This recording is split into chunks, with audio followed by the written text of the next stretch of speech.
feeling it all. I feel it all. I feel too much. Am I too much? Maybe you ask yourselves these questions.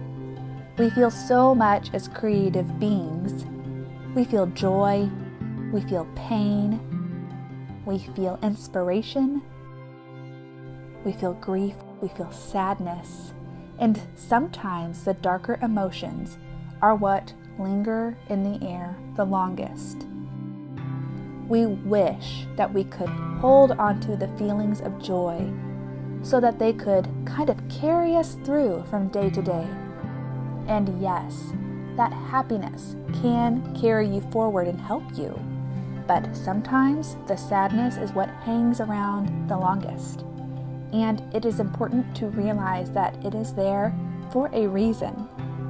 If we try to just push past the less peppy emotions and ignore the harder ones, we will never have dealt with them in a way that lets us fully experience, heal, and move on from them.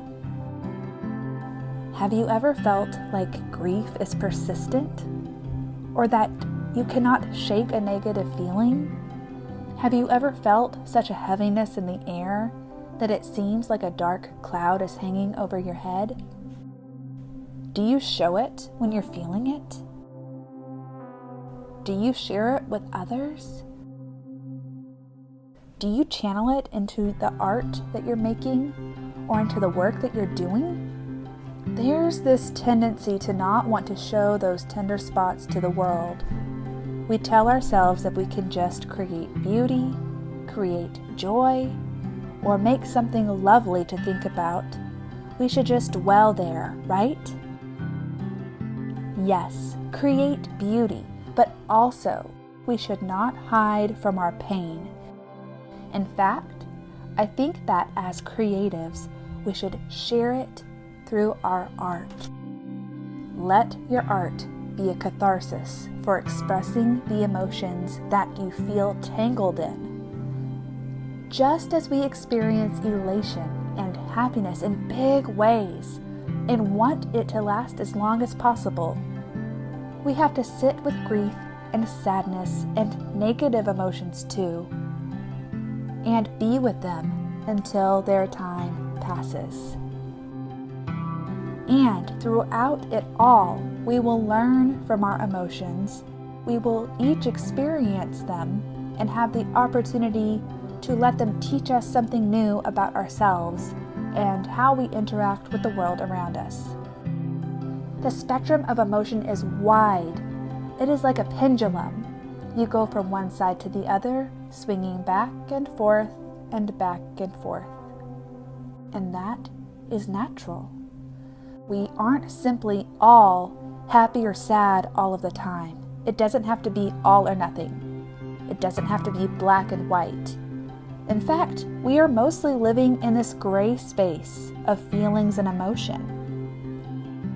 The challenge is to be able to find creative inspiration, whether we are experiencing extreme happiness or overwhelming sadness, or even to feel inspiration when we are in that calm and steady place.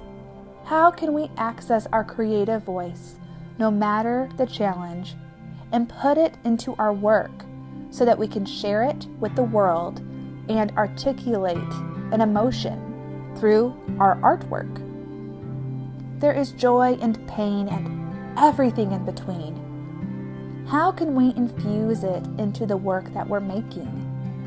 There's a poignancy, there's a realness that is authentic and not easily manufactured when you show up to your work and you bring all of you, the good, the hard, the challenging.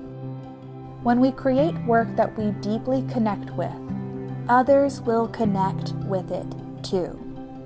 And by sharing and harnessing our emotions into our work, we get to give a voice to the often internal struggles and emotions that are universally present inside all of us. When you feel deeply and let it show up without fear of watering yourself down, your audience will feel it as well.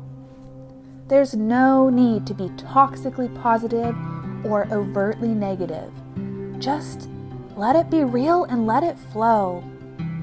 Let it sift into your creative voice and let it help you find your creative flow. There is nothing contrived about letting your heart lead you as you make art. So remember, when you're trying to access your state of flow, ask yourself, what true, real emotions can I draw from right now? Use it. We don't need more overtly positive cheerleaders in the world. We need more people who can acknowledge that, hey, this is a complex world that we're living in, and my job as an artist is to create work through my own lens and interpret what I see and shine a light on it. Remember that whenever you're feeling so much and you're wondering if it's too much, bring it with you into your work and let it have a voice. You never know who it is going to resonate with. Remind yourself, I am not too much. I was called to make this work. I'm bringing my full self with me into my creative space today. And I am here to be a vessel and to share my perspective with the world.